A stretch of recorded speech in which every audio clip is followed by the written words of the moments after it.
सातवें स्कंध को बोलते हैं महाराज ऊति स्कंध। ऊतयः कर्म वासनाः।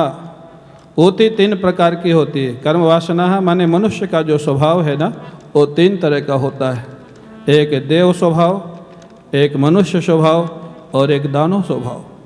सप्तम स्कंध में भक्त प्रहलाद के माध्यम से दैवी स्वभाव का वर्णन, हिरण्यकशिपु के माध्यम से आसुरी स्वभाव का वर्णन और मनुष्य के वर्णाश्रम धर्म के माध्यम से मानव स्वभाव का वर्णन। यहाँ पर राजा परीक्षित फिर प्रश्न करते हैं सुखदेव जी महाराज से।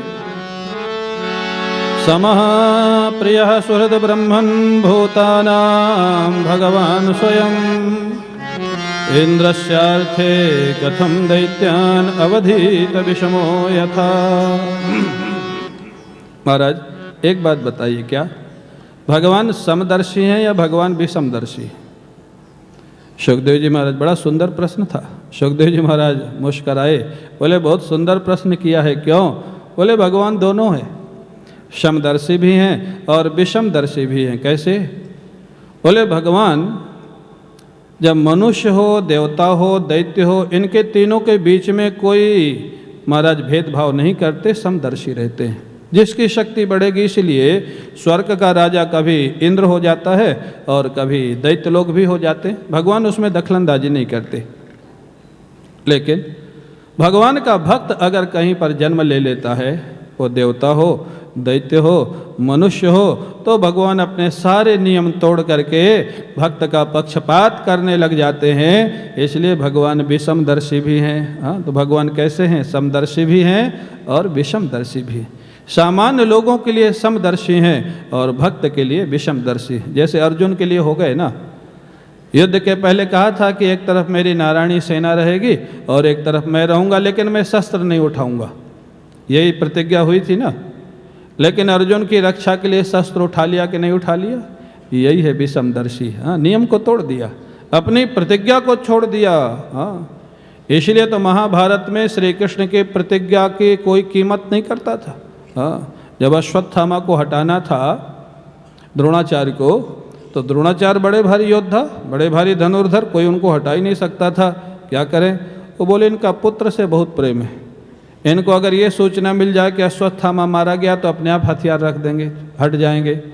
तो लेकिन अब अश्वत्थामा को मारना कोई सामान्य चीज़ नहीं हो, तो ब्रह्मास्त्र तक सीखा हुआ है। श्री कृष्ण ने योजना बनाई। अश्वत्थामा नाम का एक हाथी था और भीमसेन से कह दिया कि तुम अश्वत्थामा हाथी को मार डालो और युद्ध में घोषणा कर दो अश्वत्थामा मारा गया, तो द्रोणाचार्य हट जाएंगे। भीमसेन ने अश्वत्थामा हाथी को मार डाला और घोषणा कर दी अश्वत्थामा हतः। द्रोणाचार्य जी ने कहा अश्वत्थामा कोई गाजर मूली नहीं है जो उसको कोई मार डालेगा। भीमसेन तुम तो मार ही नहीं सकते हो, कम से कम। अर्जुन श्री कृष्ण लगे तो अलग बात है, तुम तो मार ही नहीं सकते हो। अश्वत्थामा ऐसे नहीं मर सकता, मैं तुम्हारी बात पे भरोसा नहीं करता हूँ।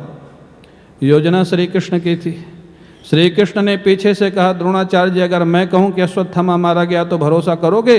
बोले तुम्हारी बात पे तो बिल्कुल ही नहीं करूँगा। इस अवतार में तो तुम जन्म से ही ज़्यादा झूठ बोल रहे हो।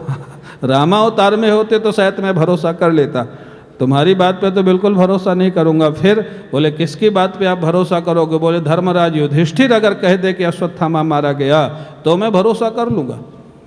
श्री कृष्ण युधिष्ठिर से कहते हैं भैया कह दो अश्वत्थामा मारा गया, द्रोणाचार्य को हटाना।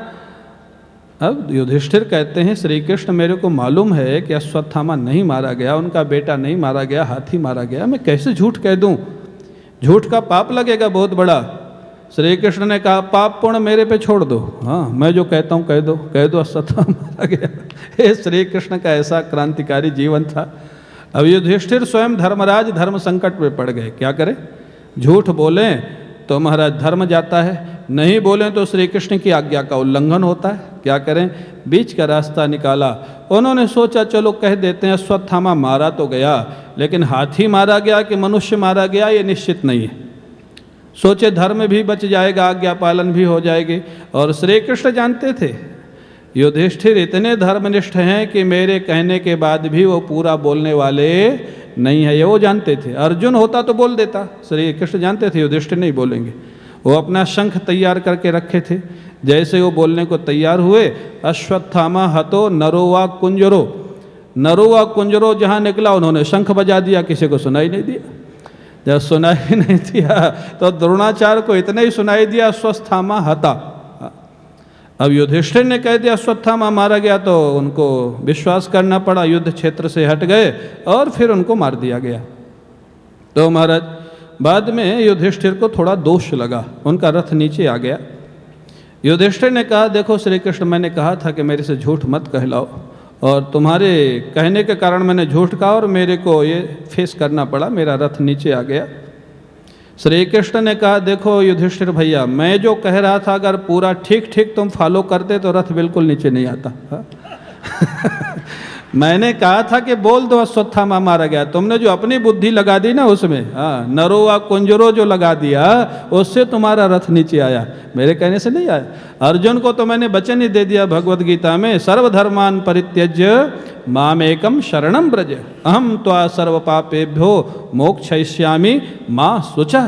मैंने वचन दिया, भगवान का जहाँ आदेश है वहाँ अपनी बुद्धि लगाना नहीं चाहिए। तुम्हारी बुद्धि लगाने के कारण तुम्हारा रथ नीचे आया। तो ये भगवान कृष्ण है महाराज। तो मैं कह रहा था जहाँ भक्त का प्रश्न आ जाता है वहाँ भगवान पक्षपाती हो जाते हैं। सामान्य रूप में वो व्यवस्था बना रखे, धर्मराज को बैठाल रखे हैं, वो पाप का फल पाप माने दुख और पुण्य का फल सुख धर्मराज देते रहते हैं, जिसका जो कर्म है। विशेष अवस्था में जैसे राष्ट्रपति प्रत्येक केस में थोड़ा दखलंदाजी करते हैं, विशेष केस में जहाँ सुप्रीम कोर्ट से भी सजा हो जाए, राष्ट्रपति चाहे तो उसको क्षमादान दे सकते हैं, सुप्रीम कोर्ट के बाद भी। ऐसे राष्ट्रपति माने भगवान, जो उनका भक्त है, कितना भी गलत कर्म किया हो, अगर वो भगवान की शरण में आ जाए ईमानदारी से, चालाकी से नहीं, ईमानदारी से आ जाए तो भगवान उसको क्षमादान दे देते हैं और अपना लेते हैं।